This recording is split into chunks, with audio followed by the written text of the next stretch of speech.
샬롬 샬롬 샬롬 샬롬 샬롬. 하나님 사랑합니다. 여러분 주 안에서 사랑합니다. 잠언 16장 말씀이죠. 1절에서 6절 중심으로 말의 응답은 야훼께로부터 나오느니라. 1절이죠. 16장 1절. 마음의 경영은 사람에게 있어도 말의 응답은 야훼께로부터느니라. 사람의 행위가 자기 보기에는 모두 깨끗하여도 여호와는 심령을 감찰하시느니라. 너의 행사를 야훼께 맡기라. 그리하면 내가 경영하는 것이 이루어지리라.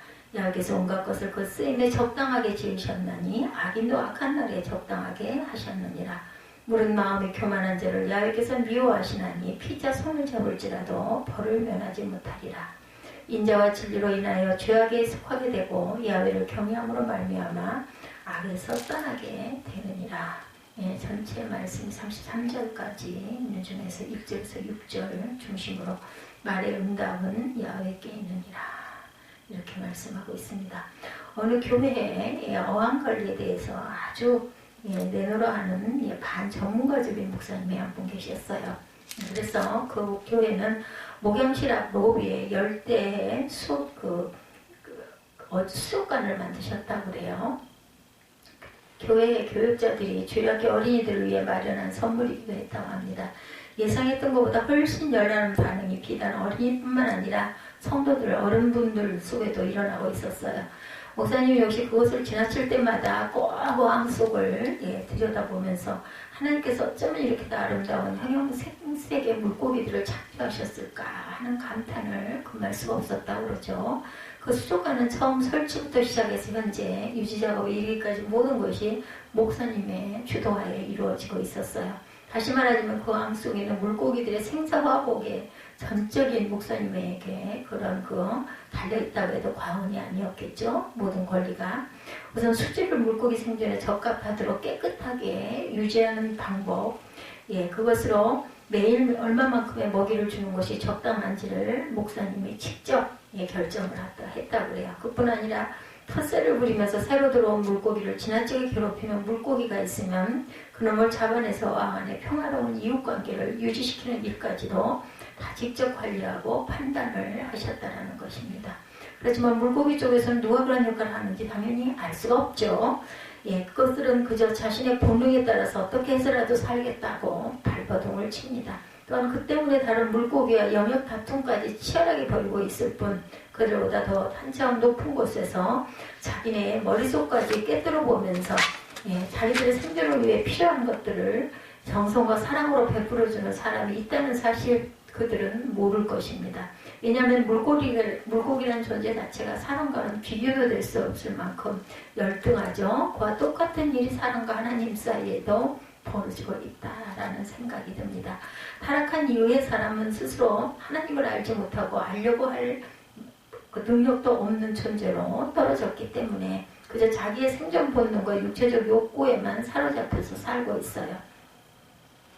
그렇지만 실제로는 단 한 명도 예외 없이 모든 사람의 인생은 전적으로 하나님의 주권에 달려있을 뿐이라는 것.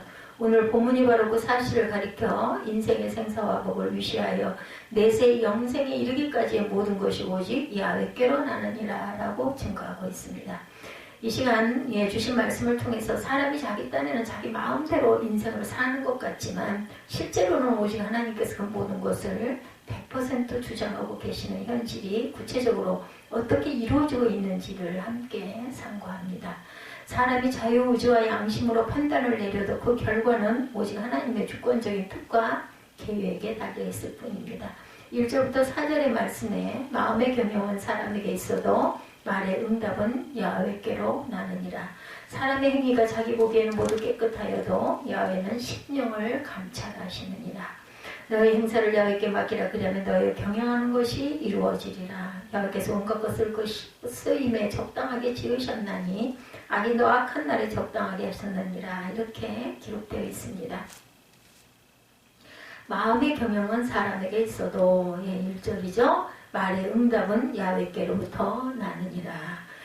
어떤 일을 희망하고 계획을 세우는 것은 아무도 막지 못할 본인의 자유처럼 보이지만 사실상 모든 사람에게는 자기 인생을 자기 마음대로 판단하고 계획하고 추진할 수 있는 자유의지라는 것이 주어져 있습니다. 그런 까닭에 사람은 태어날 때부터 자유로운 존재로 태어났다라는 말은 실로 고귀하고 강력한 인권선언으로 들리기 마련입니다.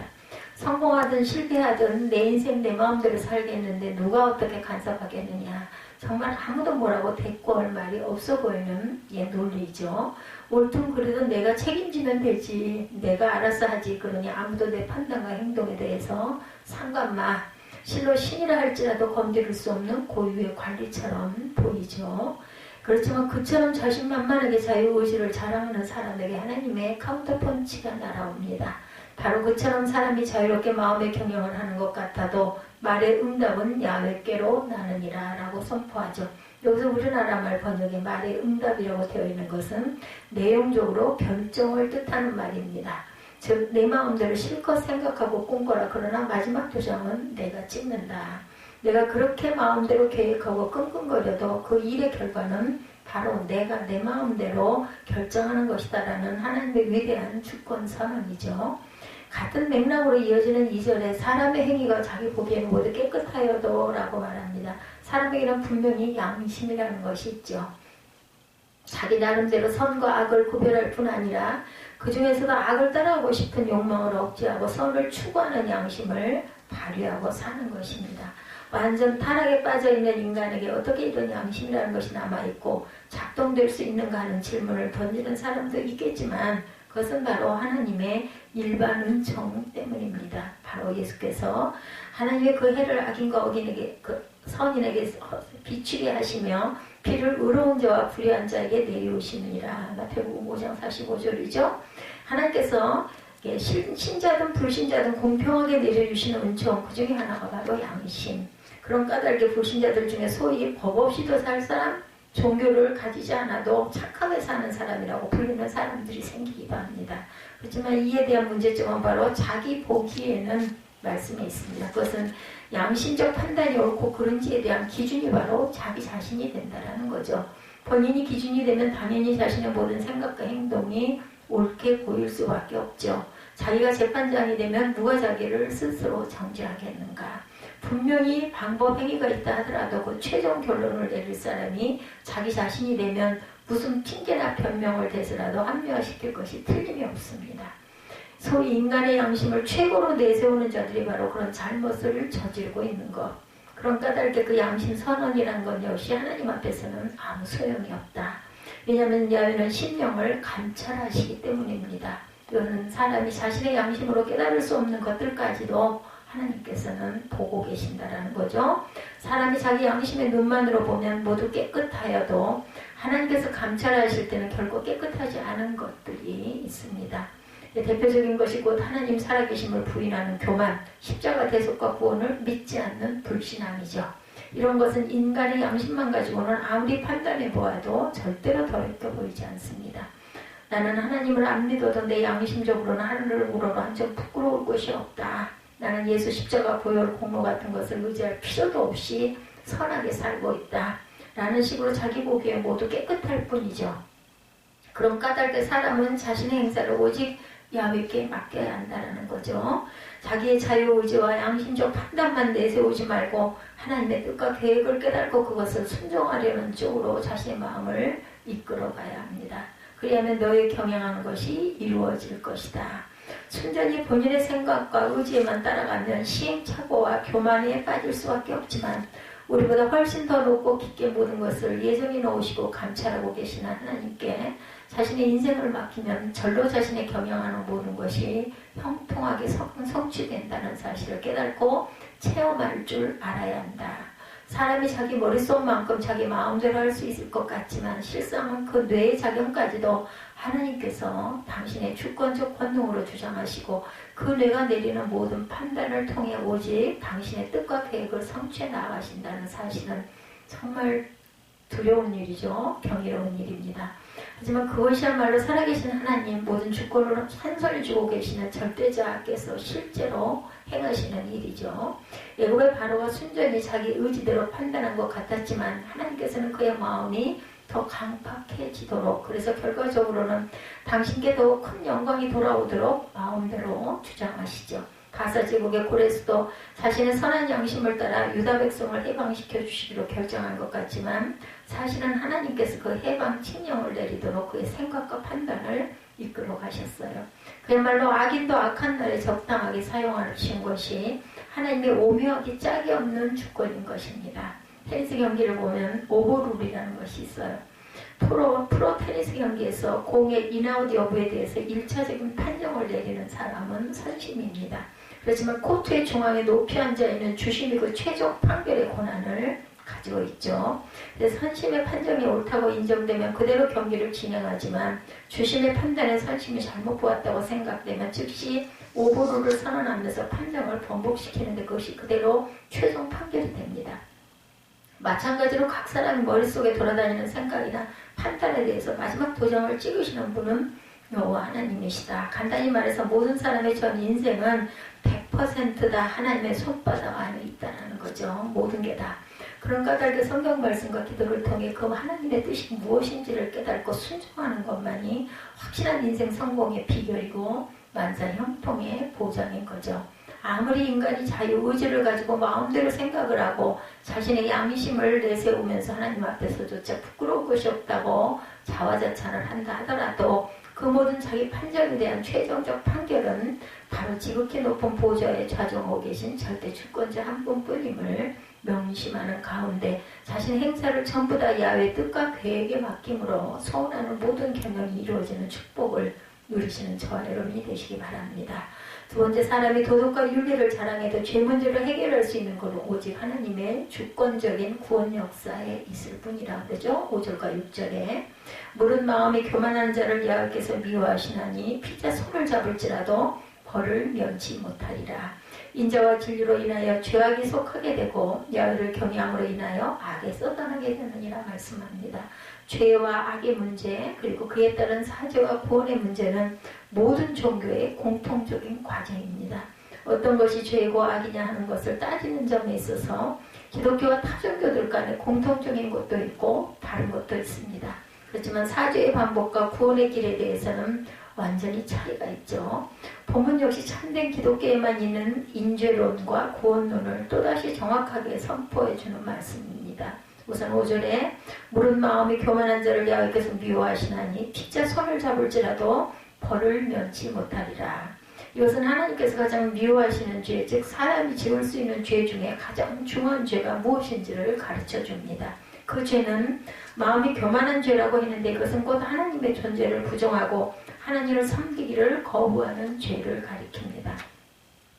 간단히 말해서 하나님을 믿지 않는 불신앙인데 이것은 사람 자신을 그 존재 세계의 최고봉에 올려놓는 극단적인 교만이고 그런 까닭에 하나님께서 제일 미워하시는 죄가 되는 거죠. 그리고 이처럼 하나님을 불신하면서 교만하게 행하는 자는 피자 손을 잡을지라도 벌을 면치 못하리라 말씀하죠. 즉 그런 교만한 신성 모독자들이 아무리 숫자가 많고 그런 인본주의자들이 자기네들끼리 똘똘 뭉친다 해도 그 죄에 대하여 마땅히 받아야 할 형벌을 결코 피하지 못할 것이라는 뜻입니다. 왜냐하면 예수 그리스도를 통해 하나님을 믿도록 인도하시는 성령을 거역하는 죄는 결코 사함을 얻지 못하고 반드시 지옥 형벌에 떨어지고 만다. 그것이 바로 죄악의 중죄이기 때문이다. 그렇다면 그런 무서운 죄악과 형벌에 빠지지 않을 수 있는 길은 무엇일까? 그에 대해서 이어지는 6절은 인자와 진리로 인하여 죄악이 속하게 되고라고 가르쳐줍니다. 사람이 죄를 용서받기 위해서 무엇인가 대가가 치러져야 한다는 점에서 모든 종교가 다 일치합니다. 본문에서 그 대속의 대가가 인자와 진리라고 했는데 문제는 이것이 누구의 인자와 진리인가 하는 거죠. 이것이 사람 쪽의 인자와 진리라고 주장하는 것이 바로 인본주의적 종교입니다. 즉 죄를 지은 본인이 이제 다른 사람에게 인자, 즉 무슨 선행을 베풀어 주므로 자기 지은 죄에 대한 대가를 치르고 나면 그 지은 죄가 용서받게 된다라는 주장이죠. 그렇지만 그런 식으로 해석하자면 인자 쪽은 그래도 말이라도 되지만 진리 쪽은 해석이 잘 되지가 않습니다. 사람 쪽의 진리가 어떻게 자기의 죄를 갚아줄 수가 있겠는가? 이 말이 사람이 어떤 진리를 깨닫거나 도를 통하게 되면 그 공로로 죄가 사해진다는 뜻일 수도 있습니다. 그렇다면 무식한 사람은 결코 죄 용서받을 길이 없고 오직 똑똑한 사람이라야 구원을 얻을 수 있다는 말이 되는데 결코 받아들일 수 없는 논리입니다. 그러므로 우리는 이 말씀을 하나님 쪽의 인재와 진리에 의해서 사람의 죄악에 속하게 된다는 뜻을 깨달아야 합니다. 즉 죄인에 대한 하나님의 무조건적인 사랑이 바로 우리에게 구원의 길이 열리는 근간이 되고 예수 그리스도를 구세주로 믿는 복음의 진리를 통해서만 그 대속의 은총을 누릴 수 있다는 거죠. 이처럼 사람이 죄 문제를 해결해 줄 수 있는 건 바로 사람 자신의 도덕이나 윤리에 달려있는 것이 아니라 전적으로 하나님께서 발동하시는 인자와 하나님께서 선포해 주시는 진리에 달려있다는 것이죠. 일단 그렇게 구원을 얻게 되고 나면 6절 하반절에 나오는 현상이 뒤따라옵니다. 바로 야훼를 경외함으로 인하여 악에서 떠나게 되는 삶이라는 거죠. 세상 종교에서는 사람이 먼저 스스로 악에서 온전히 떠나 오직 선을 행하고 인자를 베풀어야만 그 공로로 죄의 용서함을 받고 구원을 얻게 된다고 주장합니다. 그렇지만 사실은 반대죠. 오직 하나님의 인자와 그리스도의 복음을 통하여 용서와 구원을 먼저 받고 나면 바로 그 놀라운 은혜에 감격해서 하나님을 경외하는 신적 인격자가 되므로 자연히 악에서 떠나는 새 삶을 살게 된다. 다시 말하자면 사람이 스스로 구원을 얻기 위하여 악에서 떠나려 하는 노력보다는 무조건 용서받고 구원 얻은 은혜에 감격하는 마음과 하나님께 살아계심을 믿는 경외의 신앙이 사람을 훨씬 더 강력하고 근본적으로 변화시키는 그런 악에서 떠나도록 만드는 것이다. 기독교를 제외한 종교에서는 죄를 논할 때 오직 윤리적 도덕적인 죄만을 따지죠. 즉 사람이 다른 사람에게 잘못한 행위만을 가지고 죄를 정의하고 책망합니다. 그렇지만 그런 죄는 구태여 종교를 가지지 않더라도 인간으로서의 도덕과 윤리만으로도 충분히 다룰 수 있는 문제죠. 그런 까닭에 그런 종교는 결국 신과 아무 실질적인 관계도 없이 사실상 신을 찾지도 믿지도 않은 순전히 인본주의 종교로 끝날 수밖에 없다는 거죠. 물론 우리 개혁주의 기독교인들도 윤리적인 죄 없이 죄를 인정하고는 있지만 그것보다 유일신 하나님을 믿지 않는 교만한 마음이야말로 죄 중에서 가장 큰 죄, 반드시 벌을 면치 못할 죄라고 성경이 가르치는 그대로 배우고 깨닫습니다. 오늘날의 현실은 그런 인본주의 종교들이 압도적인 그 세를 자랑하면서 참된 기독교를 에워싸고 있죠. 하나님은 인애와 자비에 의지하는 신앙은 없고 그저 인간 스스로 착한 마음씨와 선한 행실만 내세우는 교만이 소위 종교인이라는 사람들 사이에서 최고의 덕목으로 꼽히고 있다는 것. 오직 예수를 믿는 것만이 구원의 유일한 길이라고 외치는 참된 전도자들은 절대 다수의 종교다원주의자들로부터 자기 혼자만 옳다고 주장하면서 종교 간의 화해 무드를 역행하는 독선주의자라는 비난을 한몸에 받고 있다는 거죠. 하지만 우리는 그처럼 마음이 교만한 자들이 아무리 피자 손을 잡을지라도 벌을 면치 못할 것을 잊지 말아야 되겠다. 왜냐하면 그처럼 하나님의 절대 주권적인 구원 사역을 비난하고 거역하는 자들이야말로 야훼께서 미워하시는 최악의 원수들이기 때문이다. 하나님의 세상을 이처럼 사랑하사 독생자를 주신 사건이야말로 하나님께서 나 같은 죄인을 위해 베풀어 주신 최고의 인자인 것을 깨달아야 되겠다는 거죠. 천하 인간에게 예수 외에 구원 얻을 만한 다른 이름을 주신 일이 결코 없다는 사실은 예나 지금이나 영원토록 불변의 진리임을 믿고 가야 되겠다. 이것이야말로 성경이 명백히 가르치는 교리고 따라서 우리 개혁주의 기독교인들에게 반드시 믿고 따라야 할 인죄론과 구원론의 정수입니다. 사람은 자신의 도덕적 윤리적 선행을 통해서가 아니라 오직 하나님의 인자하심에 의지함으로만 죄사함을 얻고 예수 그리스도께서 십자가 대속을 통해 선포해 주신 복음의 진리를 믿음으로 구원 얻을 수 있다는 사실을 분명하게 신앙 고백하는 성도들이 되시기를 주님의 이름으로 축복합니다. 어린아기의 생명이 본인에게 달려있겠습니까? 아니면 부모에게 달려있겠습니까? 두말할 것도 없이 부모에게 달려있죠. 아기의 앞날은 자기 자신의 생각과 판단에 따라 결정되는 것이 결코 아닙니다.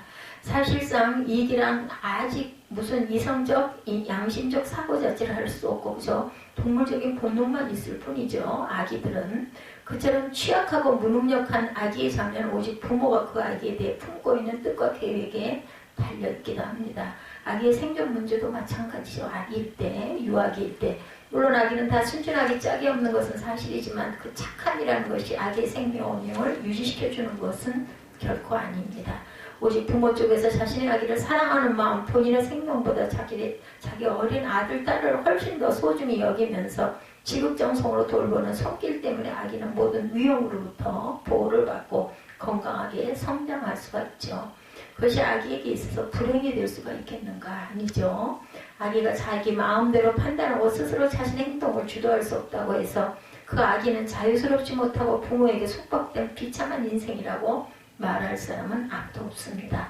자기를 지극히 사랑하고 전적으로 돌봐주는 부모가 있다는 사실이야말로 아기에 있어서는 최고의 행복이라는 거죠. 그럼에도 불구하고 인간들은 하나님의 절대 주권적인 섭리와 구원에 대해서 불만을 토로합니다. 반항합니다. 하나님의 뜻과 계획 따위는 자기 개인의 자유의지를 방해하고 자신의 양심적 판단과 행동을 무시하는 것이라고 주장하면서 신으로부터 인간의 완전한 독립을 외칩니다. 하나님의 인자하심에 감사하고 하나님의 진리를 믿고 의지하기는커녕 순전히 윤리와 도덕만 있으면 신 따위는 없어도 얼마든지 인간의 존엄을 스스로 지킬 수 있다고 자신만만해하죠. 실로 부모 없이도 자기 혼자의 판단과 능력으로 얼마든지 살 수 있다고 생각하는 아기와 똑같은 상황이죠. 참된 성도는 그런 신성 모독의 지극한 무지와 교만에 절대 빠지지 말고 모든 것이 오직 야훼께서 나는이라는 성경 말씀에 아멘 하고 고백해야 합니다. 우리 인생 전체는 전적으로 하나님의 선한 뜻과 완벽한 계획에 달려 있습니다. 저와 여러분의 금세뿐 아니라 내세의 생명까지 100% 전부 다 하나님의 주권적인 구원 역사에 달려있을 뿐이라는 것. 이것을 깨닫고 믿어야만 실로 죄악의 포로가 된 종에서 벗어나 그리스도 안에서 진정 자유로운 행복자가 될 수 있다는 거죠. 인간이 그렇게도 내세우며 자랑하는 자유의지와 양심, 도덕과 윤리란 하나님의 절대주권 앞에서는 도저히 상대도 될 수 없음을 깨달는 가운데 오직 하나님의 진지하신 뜻과 계획을 따라 자신의 경영하는 것이 이루어지는 복을 받고 또한 하나님의 인자하심과 진리를 통해 영혼 구원의 은혜까지 반드시 누리는 성도들이 되시기를 주님의 이름으로 축복합니다.